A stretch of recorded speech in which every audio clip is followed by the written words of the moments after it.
Hello friends, ಎಲ್ಲರೂ ಹೇಗಿದ್ದೀರಾ? ನಮಸ್ತೆ. ನೋಡಿ, ನಾನಿವತ್ತು ನಿಮಗೆ ಒಂದು ವಿಶೇಷವಾದ ಹಾಗೂ ಆರೋಗ್ಯಕರವಾದಂತಹ ರೆಸಿಪಿಯ ಬಗ್ಗೆ ತಿಳಿಸೋಣ ಅಂತ ಬಂದಿದ್ದೀನಿ. ಅದೇ ಹುರುಳಿಕಾಳು. ಹುರುಳಿಕಾಳು ಯಾರಿಗೆಲ್ಲ ಗೊತ್ತಿಲ್ಲ? ಹುರುಳಿಕಾಳಲ್ಲಿ ಯಾವೆಲ್ಲ ಶಕ್ತಿಗಳಿದೆ, ಯಾವೆಲ್ಲ ವಿಟಮಿನ್ಸು, ಪ್ರೋಟೀನ್ಸ್ ಇದೆ, ಅದನ್ನು ಮೊದಲು ತಿಳ್ಕೊಳ್ಳೋಣ. ಯಾಕಂದರೆ ಬಹುಮುಖ್ಯವಾಗಿ ಈಗಿನ ಮಕ್ಕಳು ಈ ಕಾಳುಗಳು, ಗ್ರೈನ್ಸ್ಗಳು ಅಂದರೆ ಮುಖ ಮುರಿತಾರೆ. ತರಕಾರಿ, ಗ್ರೈನ್ಸ್ ಎಲ್ಲ ತಿನ್ನೋಲ್ಲ. ಇದ್ರ ಬಗ್ಗೆ ಗೊತ್ತಾದರೆ ಖಂಡಿತ ನೀವು ಕೂಡ ಮಕ್ಕಳಿಗೆ ಸಾಲಾಡು ಅಥವಾ ಪಲ್ಯ ಈ ಥರ ಎಲ್ಲ ಮಾಡಿ ಈ ಹುರುಳಿಕಾಳನ್ನು ತಿನ್ನಿಸ್ತೀರಾ ಅಂತ ಹೇಳ್ತಾ, ಇದ್ರ ಬಗ್ಗೆ ತಿಳ್ಕೊಂಡು ಜೊತೆಗೆ ಇವತ್ತಿನ ಸಾಂಬಾರು ಮೊಳಕೆ ಹುರುಳಿಕಾಳಿನ ತರಕಾರಿ ಸಾಂಬಾರನ್ನ ಮಾಡಿ ತೋರಿಸ್ತಾ ಇದ್ದೀನಿ. ತುಂಬ ಆರೋಗ್ಯಕರವಾದಂತಹ ಹಾಗೂ ಅದ್ಭುತ ರುಚಿಯಾದಂತಹ ಈ ಸಾಂಬಾರನ್ನ ನೀವು ಕೂಡ ಮನೆಯಲ್ಲಿ ಮಾಡ್ಕೊಳ್ಳಿ. ತುಂಬ ಟೇಸ್ಟಿಯಾಗಿರುತ್ತೆ. ಇದಕ್ಕೆ ನೋಡಿ, ಮನೆ ಮದ್ದಿನ ಭಂಡಾರ ಅಂತಲೇ ಹೇಳ್ಬೋದು ಈ ಹುರುಳಿಕಾಳನ್ನ. ನಾವು ಈ ಹುರುಳಿಕಾಳನ್ನ ತೊಗೊಂಡು ಅದನ್ನು ನೆನೆ ಹಾಕಿ, ಕಾಳು ನೆಂದಾದಮೇಲೆ ಒಂದು 5-6 ಗಂಟೆ ಟೈಮ್ ನೆನೆಸಿ ಅದನ್ನು ನೀರೆಲ್ಲ ಬಸಿದು ಈ ಹುರುಳಿಕಾಳನ್ನ ಒಂದು ಕಾಟನ್ ಬಟ್ಟೆಯಲ್ಲಿ ಟೈಟಾಗಿ ಕಟ್ಟಿ ಇದನ್ನು ಇಟ್ಟಾಗ ಇದು ನಾಳೆ ಬೆಳಿಗ್ಗೆ ತೆಗೆದು ನೋಡುವಾಗ ಈ ರೀತಿ ಮೊಳಕೆ ಬಂದಿರುತ್ತೆ. ಓವರ್ ನೈಟ್ ಅಂದರೆ ಒಂದು 12 ಗಂಟೆ ಟೈಮ್ ಸಾಕು ಇದಕ್ಕೆ ಮೊಳಕೆ ಬರೋಕ್ಕೆ. ಹುರುಳಿಕಾಳು ಅಂದ್ರೇ ತುಂಬ ಒಳ್ಳೆ ಪೌಷ್ಟಿಕಾಂಶ ಇರೋವಂಥ ಕಾಳು. ಅದರಲ್ಲಿ ಮೊಳಕೆ ಬಂದಂಥ ಕಾಳು ಅಂದರೆ ಇನ್ನೂ ಅದರ ಪೌಷ್ಟಿಕಾಂಶ ದುಪ್ಪಟ್ಟಾಗಿರ್ತದೆ ಅಂತ ಹೇಳ್ಬೋದು. ಹೌದು, ನಾವು ಈ ಹುರುಳಿಕಾಳನ್ನು ನೋಡುವಾಗ ಆರೋಗ್ಯದ ಕಣಜ ಅಂತಲೇ ಹೇಳ್ಬೋದು. ಇದರಲ್ಲಿ ಹೆಚ್ಚು ಪೌಷ್ಟಿಕಾಂಶದ ಜೊತೆಗೆ ಪ್ರೋಟೀನು, ಕಬ್ಬಿನಾಂಶ, ನಾರಿನಾಂಶ, ಕ್ಯಾಲ್ಶಿಯಮ್ಮು, ವಿಟಮಿನ್ನು ಎಷ್ಟೊಂದಿದೆ ನೋಡಿ. ಪ್ರೋಟೀನಿಂದ ನಮ್ಮ ಸ್ನಾಯುಗಳು ಬೆಳವಣಿಗೆ ಉಂಟಾದರೆ, ಕಬ್ಬಿನಾಂಶದಿಂದ ರಕ್ತಹೀನತೆ ಇದನ್ನೆಲ್ಲ ತಡೆಗಟ್ತದೆ. ಫೈಬರು ಜಾಸ್ತಿ ಇದೆ ಈ ಕಾಳಿನಲ್ಲಿ. ಹಾಗೆ ಕ್ಯಾಲ್ಶಿಯಮ್ಮು ತುಂಬ ಇದೆ. ಹೆಚ್ಚು ಗಟ್ಟಿಯಾಗಿ ಮೂಳೆ ಬಲವಾಗೋಕ್ಕೆ ಈ ಹುರುಳಿಕಾಳು ತುಂಬ ಹೆಲ್ಪ್ ಆಗುತ್ತೆ ಅಂತಲೇ ಹೇಳ್ಬೋದು. ಇದರಲ್ಲಿ ವಿಟಮಿನ್ ಸಿ ಮತ್ತು ಬಿ ಕಾಂಪ್ಲೆಕ್ಸ್ ಇದೆ. ರೋಗ ನಿರೋಧಕ ಶಕ್ತಿಯನ್ನು ಹೆಚ್ಚಿಸುತ್ತದೆ ಇದು. ಇದರ ಆರೋಗ್ಯ ಪ್ರಯೋಜನನ ಹೇಳ್ತಾ ಹೋದರೆ ತುಂಬ ಇದೆ ನೋಡಿ. ತೂಕ ಇಳಿಸ್ಕೊಳ್ಳೋಕ್ಕೆ ಅಂದರೆ, ವೆಯ್ಟ್ ಲಾಸ್ ಮಾಡೋಕ್ಕೆ, ಮತ್ತು ಕಿಡ್ನಿ ಸ್ಟೋನ್ ಏನಾದರೂ ಆಗಿದ್ದರೆ ಹುರುಳಿಕಾಳು ತುಂಬ ಉಪಯುಕ್ತ. ಮತ್ತು ಮಧುಮೇಹಿಗಳಿಗೆ ಅಂದರೆ ನೋಡಿ, ಸಕ್ಕರೆ ಕಾಯಿಲೆ ಇರೋರಿಗೆ, ಶುಗರ್ ಇರೋರಿಗೆ ಇದು ತುಂಬ ಒಳ್ಳೆಯದು. ಹುರುಳಿಕಾಳನ್ನ ಆದಷ್ಟು ವಾರಕ್ಕೆ ಒಂದು ಸಲನಾದರೂ ಉಪಯೋಗಿಸಿ.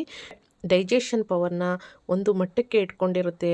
ಮತ್ತು ರಕ್ತದಲ್ಲಿ ಹಿಮೋಗ್ಲೋಬಿನ್ನ ಮಟ್ಟವನ್ನು, ಬ್ಲಡ್ ಯಾರಿಗೆಲ್ಲ ಕಮ್ಮಿ ಇರುತ್ತೆ ಅವರು ಕೂಡ ವಾರದಲ್ಲಿ 1-2 ಸಲ ಹುರುಳಿಕಾಳನ್ನು ಸೇವಿಸ್ತಾ ಬರಬೇಕು.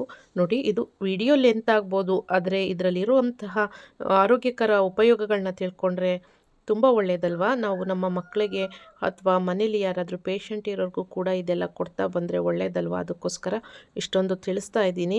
ವಿಡಿಯೋ ಲೆಂತ್ ಆದರೂ ಪರವಾಗಿಲ್ಲ, ಖಂಡಿತ ಎಲ್ಲೂ ಸ್ಕಿಪ್ ಮಾಡಬೇಡಿ. ಮಧ್ಯೆ ಮಧ್ಯೆ ಆರೋಗ್ಯ ರೆಸಿಪಿಗಳನ್ನ ನಾನು ಹೇಳ್ತಾ ಇರ್ತೀನಿ, ನೀವು ಫುಲ್ಲು ವಿಡಿಯೋ ನೋಡಿ. ನೆಕ್ಸ್ಟ್ ನಾವು ಈ ಹುರುಳಿಕಾಳು ಸಾಂಬಾರು ಮಾಡೋಕ್ಕೆ ಏನೇನು ಐಟಮ್ ಬೇಕು ನೋಡೋಣ. ಒಂದೇ ಒಂದು ಈರುಳ್ಳಿ ತಗೊಂಡಿದ್ದೀನಿ, ಮತ್ತು ಒಂದು ಬೆಳ್ಳುಳ್ಳಿಲಿ 5-6 ಎಸಳು ಇರುತ್ತೆ. ಒಂದು ಬೆಳ್ಳುಳ್ಳಿ ತೊಗೊಂಡಿದ್ದೀನಿ, ಮತ್ತು ಸ್ವಲ್ಪ ಕೊತ್ತಂಬರಿ ಸೊಪ್ಪು ತೊಗೊಂಡಿದ್ದೀನಿ ನೋಡಿ. 2 ಇಂಚು ಶುಂಠಿ ತೊಗೊಂಡಿದ್ದೀನಿ.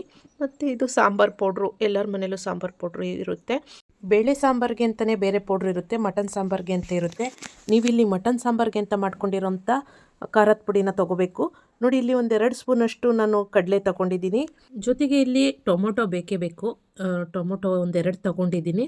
ದಪ್ಪ ಟೊಮೊಟೊ ಆದರೆ 2 ಸಾಕು. ಸಣ್ಣ ಟೊಮೊಟೊ ಆದರೆ ಒಂದು 3 ಟೊಮೊಟೊ ತೊಗೊಳ್ಳಿ, ತುಂಬ ಚೆನ್ನಾಗಿರುತ್ತೆ. ಮತ್ತು ಇಲ್ಲಿ ಒಂದು ಅರ್ಧ ಬಟ್ಲು ಕಾಯಿ ತೊಗೊಂಡಿದ್ದೀನಿ. ಒಂದು ಅರ್ಧ ಬಟ್ಲು ಸಾಕು ತೆಂಗಿನಕಾಯಿ ತುರಿ.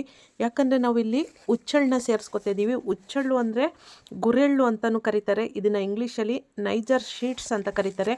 ಹುಚ್ಚೆಳ್ಳು ಹಾಕಿ ನೀವು ಮೊಳಕೆ ಕಾಳು ಹುರುಳಿಕಾಳು ಸಾಂಬಾರು ಮಾಡ್ತು ಅಂದರೆ ಅದರ ರುಚಿ ಡಬಲ್ ಆಗೋದಂತೂ ಗ್ಯಾರಂಟಿ. ಯಾಕಂದರೆ ಇದರಲ್ಲಿ 40-50% ಅಷ್ಟು ಎಣ್ಣೆ ಇರುತ್ತೆ. ಹಾಗೆ ಎಷ್ಟು ಆರೋಗ್ಯಕರ ಪೌಷ್ಟಿಕಾಂಶನ ಹೊಂದಿದೆ ಅಂದರೆ ಈ ಹುಚ್ಚೆಳ್ಳು ಮೆದುಳಿನ ನರಗಳನ್ನು ಅತಿ ಶುದ್ಧ ಸ್ಥಿತಿಯಲ್ಲಿ ಇಟ್ಕೊಳ್ಳುತ್ತೆ. ನಮ್ಮ ಅಡಿಗೆ ಮನೆಯಲ್ಲೇ ತುಂಬ ಆರೋಗ್ಯ ಗುಟ್ಟು ಅಡಗಿದೆ ಅಂತಲೇ ಹೇಳ್ಬೋದು. ನಮ್ಮ ಹಿರಿಯರು ಹಿಂದಿನ ಕಾಲದಲ್ಲಿ ಈ ರೀತಿ ಪದಾರ್ಥಗಳನ್ನು ಬಳಸೋದ್ರಿಂದ ಅವರು ತುಂಬ ಆರೋಗ್ಯಕರವಾಗಿದ್ದರು. ಅದು ನೈಜರ್ ಶೀಟ್ಸ್ ಅಂತಾರೆ. ಇದನ್ನು ನೀವು ಸರ್ಚ್ ಮಾಡಿ ನೋಡ್ಬೋದು, ಅದ್ರ ಮಹತ್ವ ಎಷ್ಟಿದೆ ಅಂತಲೂ ನೋಡ್ಬೋದು. ಹಾಗಾಗಿ ಆರೋಗ್ಯ ಟಿಪ್ಸ್ ಜೊತೆ ಇವುಗಳನ್ನೂ ನಾನು ಹೇಳ್ತಾ ಬರ್ತಾ ಇದ್ದೀನಿ ನೋಡಿ. ಇಷ್ಟೆಲ್ಲನೂ ತೊಗೊಂಡು ನೆಕ್ಸ್ಟ್ ನಾವು ಅಡುಗೆಗೆ ರೆಡಿ ಮಾಡ್ಕೊಳ್ಳೋಣ. ಇದೆಲ್ಲ ಸೇರಿಸಿ ನಾವು 2 ಖಾರನ ಹಾಕಿ ರುಬ್ಬೋಣ ನೋಡಿ. ಇಲ್ಲಿ ನಾನು ಆಲೂಗೆಡ್ಡೆನೂ ಕೂಡ ತಗೊಂಡಿದ್ದೀನಿ ನೋಡಿ. ಆಲೂಗೆಡ್ಡೆನೂ ಕೂಡ ಈ ಹುರುಳಿಕಾಳು ಸಾಂಬಾರು ಜೊತೆಗೆ ಹಾಕಿದ್ರೆ ತುಂಬ ಚೆನ್ನಾಗಿರುತ್ತೆ. ಇದಕ್ಕೆ ಕಾಂಬಿನೇಷನ್ ಬಂದು ಆಲೂಗೆಡ್ಡೆ ಮತ್ತು ಬದನೆಕಾಯಿ ತುಂಬ ಚೆನ್ನಾಗಿ ಕಾಂಬಿನೇಷನ್ ಆಗುತ್ತೆ. ಅದಕ್ಕೋಸ್ಕರ ಆಲೂಗೆಡ್ಡೆ ಮತ್ತು ಬದನೆಕಾಯಿನ ಒಂದೊಂದು ತೊಗೊಂಡಿದ್ದೀನಿ ನಾನು. ನೋಡಿ ಇಲ್ಲಿ ನಾನು ಹುರುಳಿಕಾಳನ್ನು ಚೆನ್ನಾಗಿ ತೊಳೆದು ಅದರಲ್ಲಿ ಕಲ್ಲು ಏನಾದರೂ ಇದ್ದರೆ ಎಲ್ಲ ಸೋಸ್ಕೊಂಡು ತೊಳೆದು ನೀಟಾಗಿ ಇಟ್ಕೊಂಡಿದ್ದೀನಿ. ನೆಕ್ಸ್ಟ್ ನಾವು ಈಗ ಅಡುಗೆಗೆ ರೆಡಿ ಮಾಡ್ಕೊಳ್ಳೋಣ. ಸಾಂಪ್ರದಾಯಿಕ ಅಡುಗೆ ಅಂತ ಹೇಳಿದೆ ಮುಂಚೆನೇ, ಅದಕ್ಕೋಸ್ಕರ ಸಾಂಪ್ರದಾಯಿಕವಾಗಿ ಅಡುಗೆ ಮಾಡೋಕ್ಕೋಸ್ಕರ ನಾನಿಲ್ಲಿ ಮಡಿಕೆಯಲ್ಲಿ ಅಡುಗೆನ ಸ್ಟಾರ್ಟ್ ಮಾಡ್ತಾಯಿದ್ದೀನಿ. ಮಡಿಕೆನ ಇಟ್ಕೊಂಡು ಮಡಿಕೆಯಲ್ಲಿ ಅಡುಗೆಗಳನ್ನ ಮಾಡೋಣ. ಅದಕ್ಕಿಂತ ಮುಂಚೆ ಈ ಮಸಾಲೆ ಎಲ್ಲ ರುಬ್ಕೊಂಬಿಟ್ರೆ ಆಯಿತು. ನೋಡಿ ನಾನು ಮೊದಲೇ ಹೇಳ್ದಂಗೆ ಇಲ್ಲಿ ಈರುಳ್ಳಿ ಖಾರನ ಸ್ವಲ್ಪ ಫಸ್ಟು ಮಾಡಿಕೊಂಡು ಒಂದು ಮಸಾಲೆನ ಮಾಡ್ಕೊಳ್ಳೋಣ. ತುಂಬ ಚೆನ್ನಾಗಿರುತ್ತೆ. ಅದರಲ್ಲಿ ಹುರಿದಿರೋಂತಹ ಹುರುಳಿಕಾಳನ್ನು ಒಂದು ಬಟ್ಲಿಗೆ ಹಾಕಿ ಮಕ್ಳಿಗೆ ಕೊಟ್ಟರೆ ಇನ್ನೂ ಚೆನ್ನಾಗಿರುತ್ತೆ. ಈರುಳ್ಳಿ, ಬೆಳ್ಳುಳ್ಳಿ, ಕೊತ್ತಂಬರಿ ಸೊಪ್ಪು ಮತ್ತು ಶುಂಠಿ, ಚಕ್ಕೆ, ಲವಂಗ ಇಷ್ಟನ್ನು ಸೇರಿಸ್ಕೊಂಡು ಒಂದು ಖಾರ ಮಾಡಿ ರುಬ್ಕೊಳ್ಳೋಣ. ಒಂದು ಮಟನ್ ಸಾಂಬಾರಿಗೆ ಯಾವ ರೀತಿ ಖಾರನ ರುಬ್ತೀವಿ ಅದೇ ರೀತಿ ರುಬ್ಕೊಂಡ್ರೆ ಇದು ಮಟನ್ ಸಾಂಬಾರು ಹದ ಹಾಕಿ ಮಾಡಿದ್ರೆ ತುಂಬ ಚೆನ್ನಾಗಿರುತ್ತೆ. ಮೊಳಕೆ ಕಾಳು ಹುರುಳಿಕಾಳು ಸಾಂಬಾರು. ನೋಡಿ ಇದರಲ್ಲಿ ಸೊಪ್ಪು ಸೇರಿಸಿ ಸೊಪ್ಪು ಸಾಂಬಾರು ಮಾಡ್ಬೋದು. ಜೊತೆಗೆ ಈ ಥರ ತರಕಾರಿ ಸಾರು ಮಾಡ್ಬೋದು. ನೋಡಿ ಒಂಥರ ಖಾರನ ಹೀಗೆ ಹಾಕಿ ರುಬ್ಬಿ ಇಟ್ಕೊಂಡಾಯಿತು. ನೆಕ್ಸ್ಟ್ ಇನ್ನೊಂದು ಥರ ಖಾರ ಇಲ್ಲಿ ಹುಚ್ಚೆಳ್ಳು ಮತ್ತು ಕಡಲೆ ಮತ್ತು ಕಾಯಿ ಏನಿತ್ತು ಅದನ್ನೆಲ್ಲ ಸೇರಿಸಿ ಇನ್ನೊಂದು ಖಾರನ ರುಬ್ಕೊಳ್ಳೋಣ. ಇದ್ರ ಜೊತೆಗೇ ನಾವು ಈ ಖಾರದ ಪುಡಿನ ಹಾಕ್ಕೊಂಡು ರುಬ್ಕೊಳ್ಳೋಣ. ನೀವು ಖಾರದ ಪುಡಿ ಮನೇಲಿ ಮಾಡಿಟ್ಕೊಂಡಿಲ್ಲ ಅಂದರೆ ಇದಕ್ಕೇನು ಇಲ್ಲ, ಮೆಣಸಿನ್ಕಾಯಿ ಮತ್ತು ಕೊತ್ತಂಬರಿ ಬೀಜ ಅಂದರೆ ಸಂಬಾರ ಅದನ್ನು ಹುರಿದು ಇದ್ರ ಜೊತೆ ಸೇರಿಸ್ಕೊಂಡು ಪುಡಿ ಮಾಡಿಕೊಂಡು ಮಸಾಲೆಗೆ ಸೇರಿಸ್ಬೋದು. ಅದು ಕೂಡ ತುಂಬ ಚೆನ್ನಾಗಿರುತ್ತೆ. ಆದರೆ ನಾವು 6 ತಿಂಗಳು ಮತ್ತು ವರ್ಷಕ್ಕಾಗಷ್ಟು ಮಸಾಲೆನ ಅಂದರೆ ಖಾರದ ಪುಡಿನ ಮಾಡಿ ಇಟ್ಕೊಂಡಿರ್ತೀವಿ, ಅದಕ್ಕೋಸ್ಕರ ಅದನ್ನೇ ತೋರಿಸ್ದೆ. ನೋಡಿ ನೆಕ್ಸ್ಟು ಉಳಿದಂತಹ ಖಾರ ಪುಡಿ, ಕಡಲೆ, ಕಾಯಿ ಮತ್ತು ಹುಚ್ಚೆಳ್ಳು ಮತ್ತು ಟೊಮೊಟೊ ತೊಗೊಂಡಿದ್ವಲ್ಲ, ನಾವು 2 ಟೊಮೊಟೊ ತೊಗೊಂಡಿದ್ದೆ, ಸೇರಿಸಿ ನಾನಿಲ್ಲಿ ಇನ್ನೊಂದು ಮಸಾಲೆ ಐಟಮ್ನ ರುಬ್ಕೋತಾ ಇದ್ದೀನಿ. ಇಲ್ಲಿ 2 ಖಾರನ ಸಪ್ರೇಟು ಮಾಡಿ ರುಬ್ಬಿದ್ದೀವಿ ಅಂತಲೇ ಹೇಳ್ಬೋದು.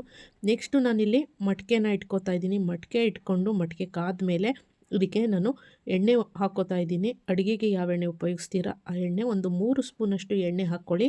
1-2 ಪೀಸಷ್ಟು ಈರುಳ್ಳಿನ ಹಾಗೆ ಒಗ್ಗರಣೆಗೆ ಹಾಕ್ಕೊಳ್ಳಿ ಅಷ್ಟೇ, ಅದೇನಿಲ್ಲ. ಆದರೆ ಹಾಕೋಬೋದು, ಇಲ್ಲಾಂದರೆ ಬೇಡ. ಮತ್ತು ನೋಡಿ ನೆಕ್ಸ್ಟು ನಾನು ತೊಳೆದು ನೀಟಾಗಿ ಕ್ಲೀನ್ ಮಾಡಿಟ್ಟಂತಹ ಹುರುಳಿಕಾಳನ್ನು ಸೇರಿಸ್ಕೊತಾ ಇದ್ದೀನಿ. ಇಲ್ಲಿ ಹುರುಳಿಕಾಳನ್ನು ನಾವು ಸ್ವಲ್ಪ ಚಿಕನ್ ಮಟನ್ ಹುರಿಯೋ ಥರ ಅರಿಶಿನ ಮತ್ತು ಉಪ್ಪನ್ನು ಸೇರಿಸಿ ಹುರಿಬೇಕು. ನೋಡಿ ಉಪ್ಪು ಹಾಕ್ಕೊಂಡೆ, ನೀವು ಕೈ ಅಳತೆಯಲ್ಲಿ ಆಗಲ್ಲ ಅಂದರೆ 1 ಸ್ಪೂನ್ ಉಪ್ಪು ಹಾಕ್ಕೊಳ್ಳಿ ಮತ್ತು 1/4 ಟೀ ಸ್ಪೂನಷ್ಟು ಅರಿಶಿನ ಹಾಕ್ಕೊಂಡು ಈ ರೀತಿ ಸ್ವಲ್ಪ ಹಸಿ ವಾಸನೆ ಹೋಗುವವರೆಗೆ ಹುರಿಬೇಕು. ಅದು ತುಂಬ ಟೇಸ್ಟ್ ಬರುತ್ತೆ. ಉಪ್ಪು ಅರಿಶಿನದಲ್ಲಿ ಹುರಿದಾಗ ಈ ಥರ ಹುರಿತಾ ಬರಬೇಕು. ಒಂದು 5 ನಿಮಿಷ ಹುರ್ಕೊಳ್ಳಿ. ಹಾಗೇನೆ ಯಾವುದೇ ಕುಕ್ಕರ್ ಅವಶ್ಯಕತೆ ಇರಲ್ಲ. ಇದು ನೀರಲ್ಲಿ ನೆನೆದು ಮೊಳಕೆ ಬಂದಿರೋದ್ರಿಂದ ಇದು ಸಾಫ್ಟ್ ಆಗಿರ್ತದೆ ಈ ಕಾಳು, ಹುರುಳಿಕಾಳು. ಅದರಿಂದ ಕುಕ್ಕರ್ ಅವಶ್ಯಕತೆ ಇರಲ್ಲ. ಆದಷ್ಟು ಪಾತ್ರೆಯಲ್ಲಿ ಮಾಡಿದ್ರೆ, ಅದರಲ್ಲೂ ಮಡಿಕೆಯಲ್ಲಿ ಮಾಡಿದ್ರೆ ಇದ್ರ ಟೇಸ್ಟ್ ಇನ್ನೂ ಚೆನ್ನಾಗಿರುತ್ತೆ. ಅದಕ್ಕೋಸ್ಕರ ಮಡಿಕೆ ಉಪಯೋಗಿಸ್ತಾ ಇದ್ದೀನಿ ನಾನಿಲ್ಲಿ.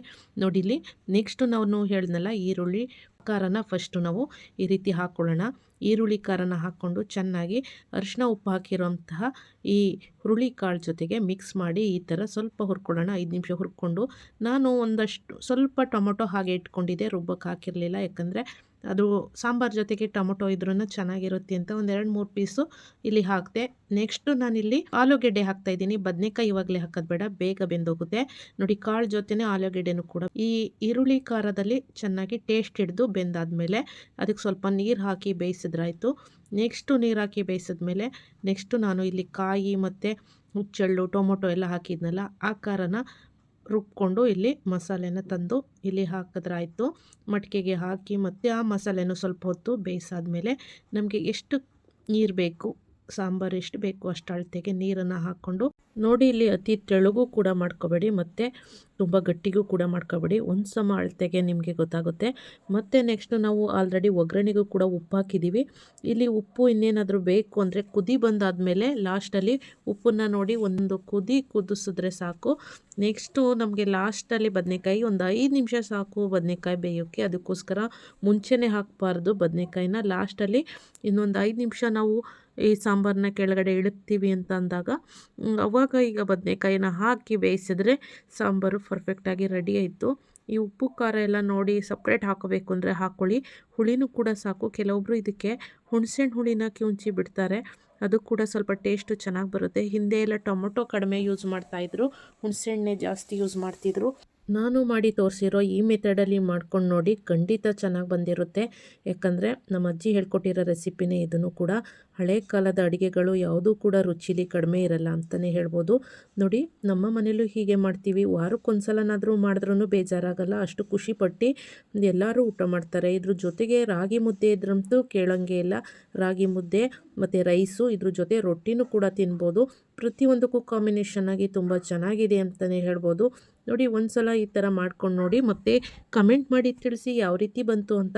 ಹಾಗೂ ನಿಮ್ಮ ಮನೇಲಿ ಬೇರೆ ರೀತಿ ಮೊಳಕೆ ಕಾಳು ಹುರುಳಿಕಾಳು ಸಾಂಬಾರನ್ನ ಯಾವ ರೀತಿ ಮಾಡ್ತೀರಾ ಅನ್ನೋದನ್ನು ಕೂಡ ನನಗೆ ಕಮೆಂಟ್ ಮಾಡಿ ತಿಳಿಸಿ. ಇಲ್ಲೇನಾದರೂ ನಾನು ಮಿಸ್ ಮಾಡಿದರೂ ಕೂಡ ನೀವು ತಿಳಿಸ್ಬೋದು. ಎಲ್ಲ ರೀತಿಯ ಆರೋಗ್ಯಕರ ಅಡಿಗೆ, ಆರೋಗ್ಯಕರ ಟಿಪ್ಸ್ಗಳಿಗಾಗಿ ನಮ್ಮ ಚಾನಲ್ನ ಸಂಪರ್ಕಿಸಿ ಅಂತ ಹೇಳ್ತಾ ನನ್ನ ಈ ವಿಡಿಯೋನ ಮುಗಿಸ್ತಾ ಇದ್ದೀನಿ. ಥ್ಯಾಂಕ್ ಯು, ಧನ್ಯವಾದಗಳು. ಎಲ್ರಿಗೂ ಶುಭವಾಗಲಿ ಫ್ರೆಂಡ್ಸ್.